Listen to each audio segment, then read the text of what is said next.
I am Emmanuel, and I'm an admirer of your perspective. What's the one most impactful lesson that life has taught you that you would like to pass on to the future generation? Pass on. Good Lord. I'll say three things, and I apologize if they sound a little artsy-fartsy, but I'm an artist, so take your feedback head down, mouth shut. The clock of art never stops. So you are an artist 24 hours a day. You're not an artist 6 hours a day. And people can unfailingly smell dishonesty in art. So just be honest. Thank you so much. That really, impacted me.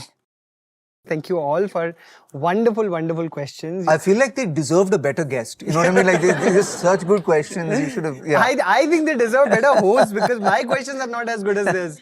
But I want to thank you all. Wonderful, wonderful questions. I also want to really, I think, take this moment to thank Mabel in New York, because of whom we are here today. Thank you. Yes, absolutely. We should encourage. पैसों के लिए clap करो, सबके सब. Come on. Absolutely.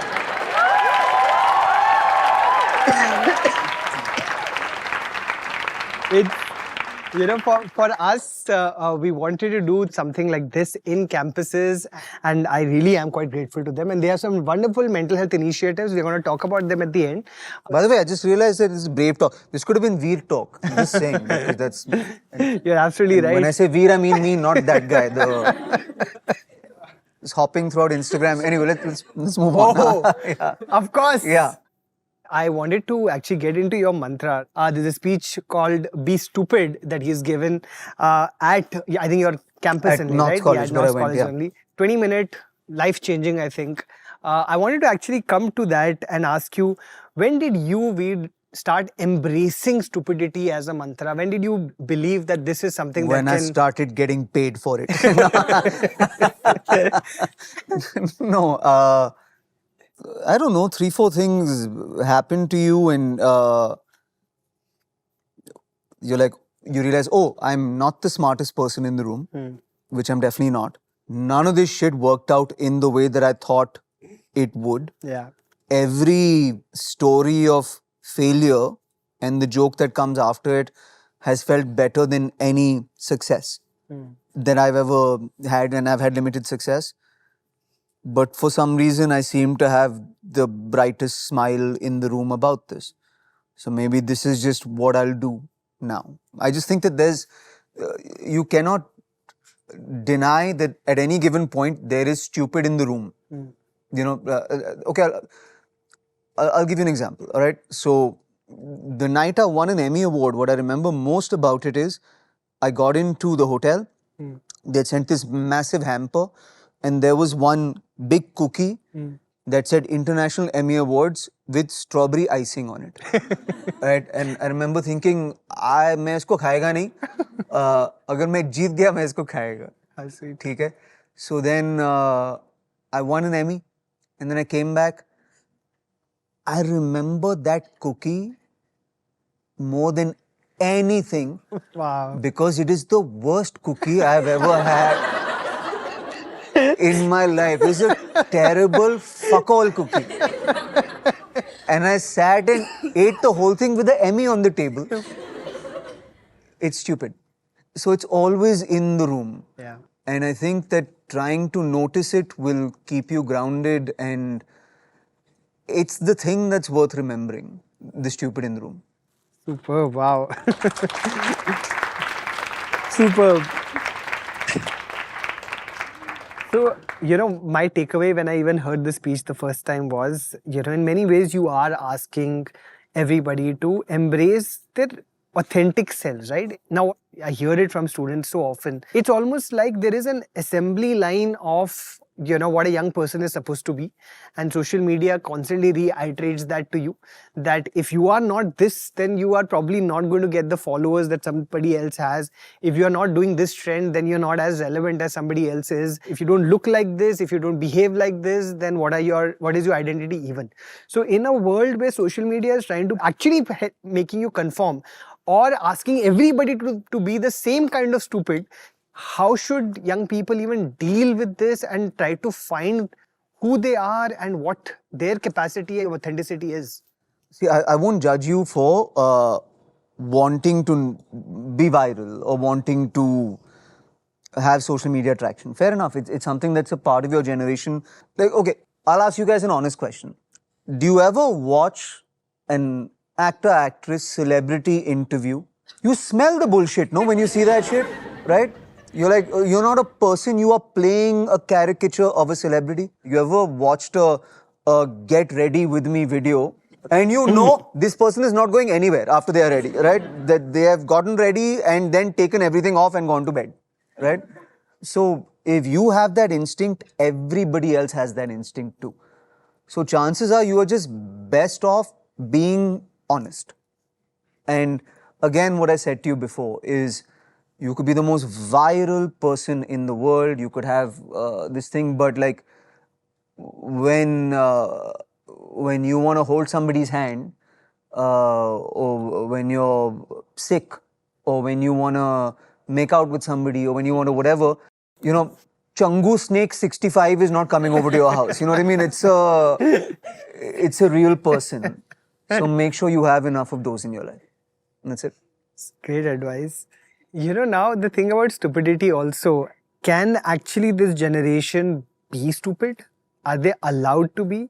I see two pressures. One pressure is a little bit more internal, and that is in these campus ecosystems that I keep hearing about. It's about the fear of cancellation. That I will be cancelled by my peers if I say something that is stupid. But then there is now the fear of a larger, public outcry, the fear of somebody on the internet taking offense who is not a peer, who is somebody, some uncle sitting somewhere in India deciding to file an FIR against you. How can a young person truly be themselves, authentic, and be allowed to make mistakes in an environment like this? When it comes to your friends or your circle, if they are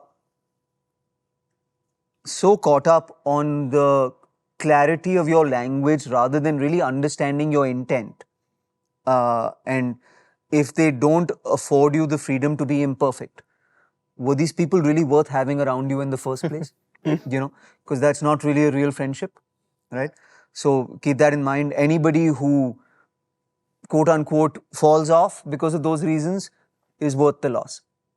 They were never hanging out in your life anyway for a long period of time. When it comes to the larger picture, right? FIRs and all of that stuff, unfortunately, I have some experience with.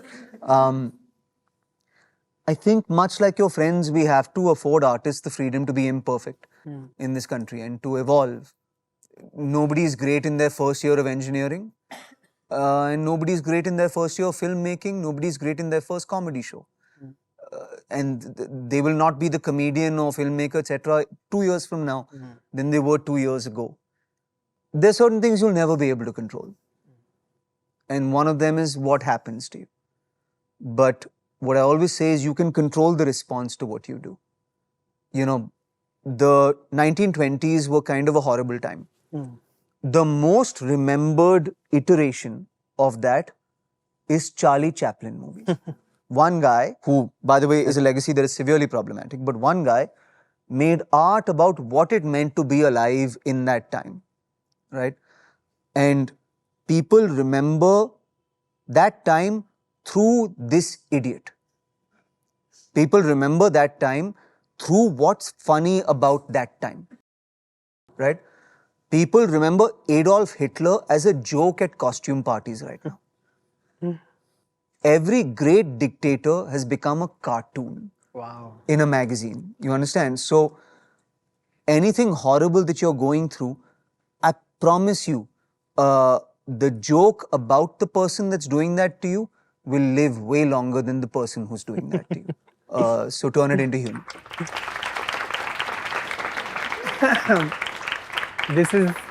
This is oddly comforting. This is really, really well. If you're not on the FIR, it's very comforting. Always, right? When you're not on that side, absolutely. Okay, I want to also ask, after you took a break and you spoke about Masti Zade and you spoke about the fact that how it taught you something Yeah. that, and that was that maybe I was doing something ridiculous. Yeah. It takes so much to be in public and then be okay and comfortable, not only making fun of,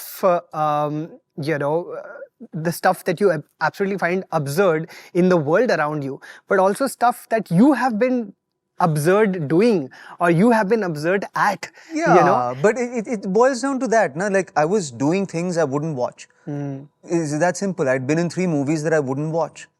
So, and then when you get a little bit older, you realize that 3 movies is a year and a half of your time. Yeah.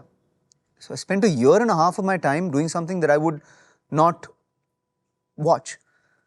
And then I was in a comedy club in LA and I did 7 minutes of stand-up. And I was like, oh shit, this feels better than the last year and a half of my life. And by the way, I never stopped wanting to act, but I'm still a good actor. I'm still a good writer, still a good director. And then I found this massive audience. And then I was like, what do I do with this? And now I kind of know who I am. So, just as a punt, in the year that I was cancelled, I wrote 3 films. And then when I won the Emmy, I made 5 phone calls, literally to a wish list of people who I knew would pick up the phone because they just won an Emmy, right? And I kind of said, you need to be working with me on this, very arrogantly, and